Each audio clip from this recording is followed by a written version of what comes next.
here Ong is interested in speaking about the literature on export industrialization and the feminization of industrial work. She is making the contention that this literature challenges theory to live up to reality.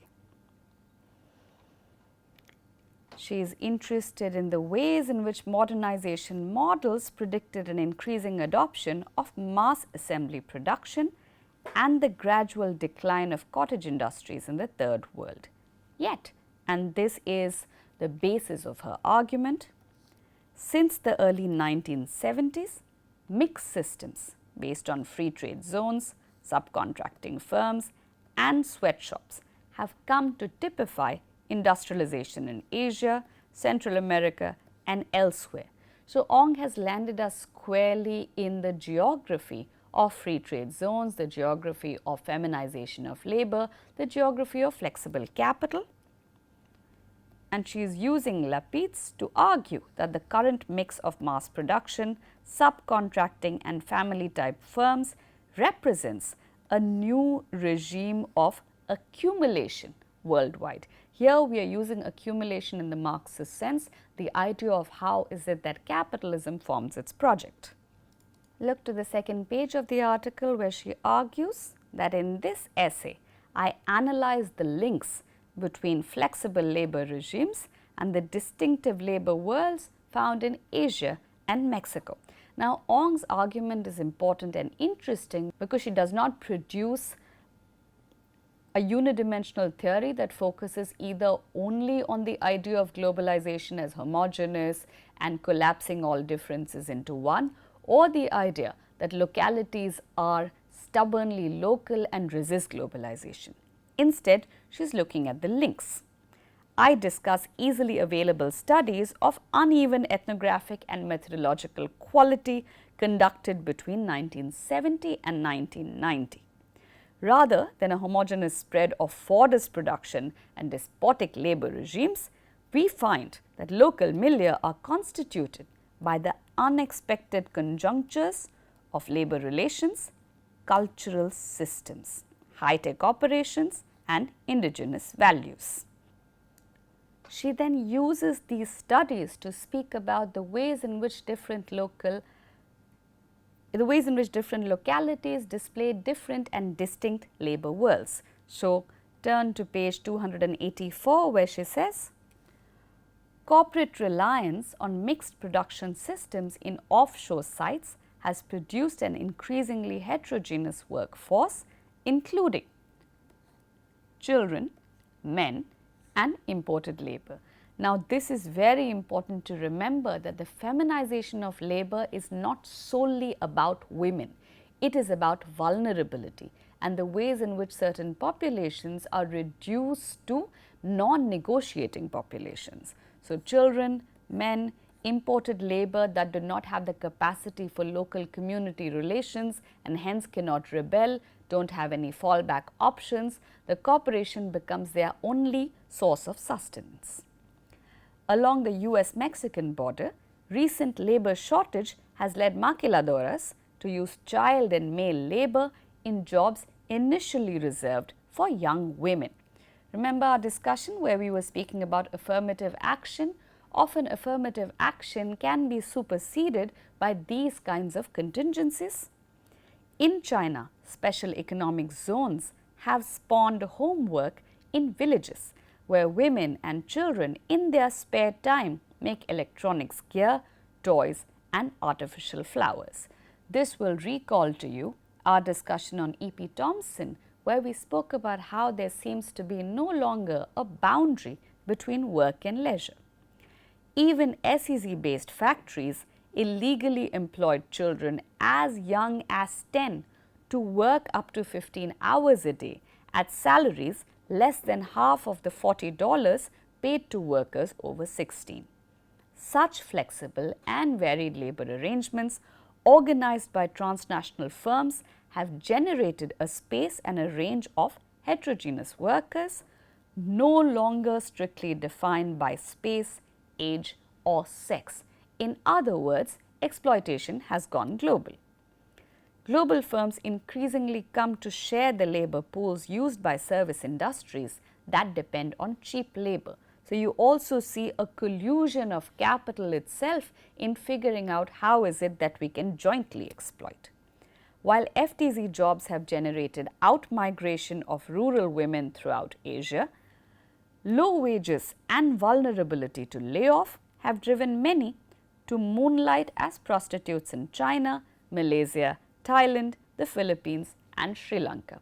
And you will see in the article that I will read to you after this, where Sandhya Hevamanne, an anthropologist, looks at the ways in which FTZ female workers in Sri Lanka are often characterized as whores or prostitutes. This overall rise in demand for female labor from poor countries is linked to increasing demands in richer countries for consumer goods and services. For instance, Filipino women have been imported as maids into Hong Kong and other Southeast Asian countries where local young women have flocked into factories. This is so very interesting. And in our next lecture for this week, we will speak about this phenomena of care work provided by women migrating outwards from their home countries. Filipino women have been imported as maids into Hong Kong as domestic service workers because young local women who would otherwise have performed these roles have now flocked to factories. Female migrants from Thailand and Sri Lanka have also sought employment as maids and sex workers in places like the Gulf Emirates, Japan and West Germany. As production capital roams the world seeking more flexible conditions of maximization, its labor needs become intertwined with those of transnational service industries, further blurring the traditional boundaries between different occupational, sectoral and national groups. Pause a second over here and think about the consequences of such blurring. Are we seeing increasing possibility or increasing exploitation, or is it an admixture of the two? Under postmodern capitalism, this proliferation of diverse work situations have produced a range of work experiences and histories. This challenges theories that assume that the form of worker consciousness in any one locale is significantly shaped by structural categories defined as core periphery, metropolitan ex-colonial, first world, third world formations. This is also important to remember that in the process of figuring out, of tracking these forms of exploitation and labor formations, there is no singular binary that can define or help us understand how this is ordered. So, Ong is challenging this idea that capital flows from the core into the periphery, that the exploiter is global north, exploited is global south. Instead, she is looking at what these links tell you about changes on these locales. Also remember, when she says postmodern capitalism, she is speaking about what we discussed a few slides ago, which is post-Fordist or flexible capital. The article takes you through all of these arguments, but I would just want to spend a few minutes speaking about the primary ways in which these populations are disciplined into worker populations, which is our primary interest for understanding how feminization of labor is related to gendering questions. In Ong's understanding, of course, you have despotic regimes where you see a particular way in which you see a particular interest for paternalistic economies in directing workers towards certain kinds of industries and certain forms of work. The ways in which nation states celebrate FTZs as the new possibilities for poor worker populations. And Ong reads Michael Burrow to say production politics vary according to the degree of capitalist development in the core periphery. So, there are relations of production through which surplus is appropriated and distributed by capital, and very important for our analysis, relations in production, the everyday relations between and among workers and managers.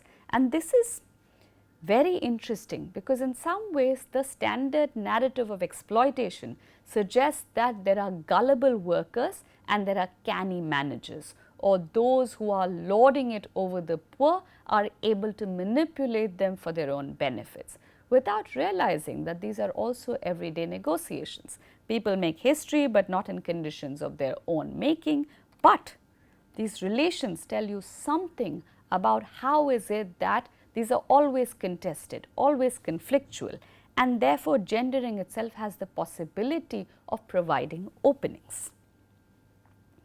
In advanced capitalist societies, hegemonic regimes prevail, with managers striking a balance between coercion and consent in regulating labor.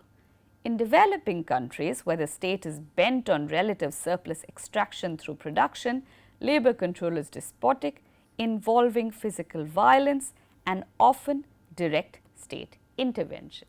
So, this is mode 1 in Ong's analysis. She also elaborates on state intervention within this understanding. They maintain that in the so-called newly industrializing countries, the outcomes of struggles between the colonial or authoritarian state and labor were crucial to the subsequent capitalist expansion. State suppression of workers in traditional industries greatly weakened labor movements before large-scale industrialization was undertaken. Now, this is very much the history of post-coloniality writ large. So, we are looking at how state intervention seeks for particular kinds of economic development in which workers are necessary. A reliance on the authoritarian state model would imply that the state's primary role is to secure the material conditions for controlling, punishing and rewarding the industrial labor force. While I do not wish to reify the state, its agencies and agents are crucial in preparing and regulating society for the disruptions of industrial development. So, here Ong is giving a sort of minor nod to the role of the state and saying, of course, the state is crucial to these developments in relation to feminization of labor, because it has to discipline populations with an iron hand. It is used to doing so. However, it is only one mode of discipline. The second she develops, which again is particularly interesting for our analysis, is on kinship and gender. Here she speaks about the trope of factory daughters and village daughters. Indeed, if we look at the figures for all offshore industries, women tend to comprise the lower paid half of the total industrial workforce in developing countries. They are concentrated in a few industries: textiles, apparel, electronics and footwear. Most are also considered secondary workers by policymakers, in the sense that they take lower wages than men in comparable work ranks and perhaps consider wage work as an interlude before marriage.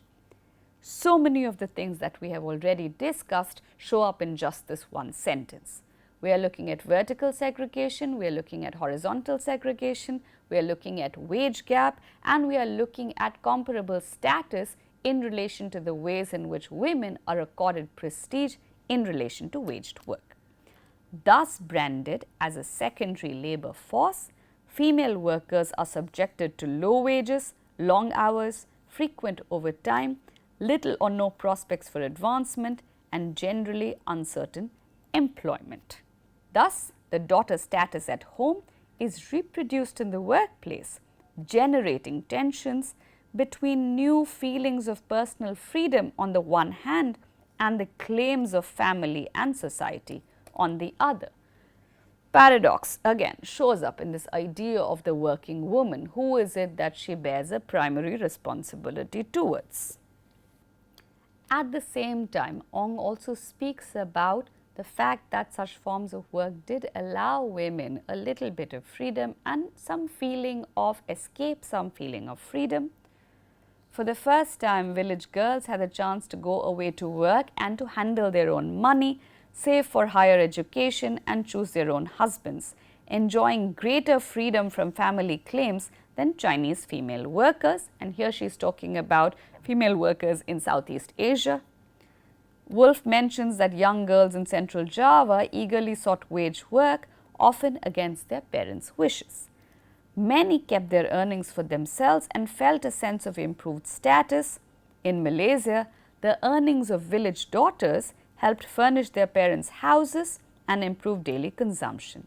The women themselves had discretionary income and could save for their weddings. I know a number of ironies abound in this, but it does give you a sense of the ways in which workers themselves are complex humans who are able to make sense of the ways in which these opportunities are available for them. So, a uniform kind of disciplinary apparatus is not at play. I just wanted to go over a couple of these to give you a sense of the complex terrain that is the feminization of labor. Let me also briefly read to you from Sandhya Hevamane's article on FTZ workers in Sri Lanka before we wrap up this session. The beginning of the article, City of Whores, Nationalism, Development and Global Garment Workers in Sri Lanka, is very telling. So, let us read a little bit from the article. Intersection of the modern and dangerous. The Colombo-Negombo highway runs past the entrance to the Japan-Sri Lanka Friendship Road, which leads to both the country's only international airport and the Katunayake Free Trade Zone. This highway is considered one of the country's best and most dangerous arteries. The intercity buses speed along this road, almost always exceeding the legal speed limit. One of the most difficult tasks at the Katunayake FTZ is to cross this road. Vehicles do not stop or slow down, forcing hapless pedestrians to find the right gap between two vehicles to cross. One day in August 1998, several FTZ worker friends and I had to wait a while at the pedestrian crossing before crossing the road. When we were well into the middle of the road, we spotted a van coming at breakneck speed towards us, almost as if willing to stop crossing and let it pass. While my friend started to back off, I decided to show the driver that we had the right of way, and I pointed to the yellow crossing and stood my ground. The van skidded to a halt and the driver started yelling at us, using the filthiest words I have ever heard. I remember repeated references to no good horse. My long-term field research in the area surrounding the Katunayake FTZ in 1999-2000 showed me that street vendors, shopkeepers, bus conductors and even policemen often refer to FTZ working women as whores. The article is positioned in order to show us the ways in which such young women who are taking advantage of the opportunities available in these FTZs were running risks for themselves, while at the same time signifying to the nation state what happens when women occupy this dangerous intersection of the modern and the dangerous and cease to be good national women. How forms of disciplining often always give out mixed signals and mixed messages, along with the fact of course that women themselves had minds of their own. And Hevamane details for us beautifully what were the ways in which these women led their lives despite being called whores, and the ways in which they enjoyed these forms of freedom and wage possibilities. So, again, to repeat myself, we are looking at feminization of labor not as a uniform narrative, even as we understand the ways in which it is gendered vertically and horizontally and often limits possibilities for women. That's a lot of material for you to look at for this week, so we will stop here. Please do go over the notes and send questions our way if you have any. For the second lecture of this week, we will continue the theme and take you to forms of emotional or affective labor. Until then.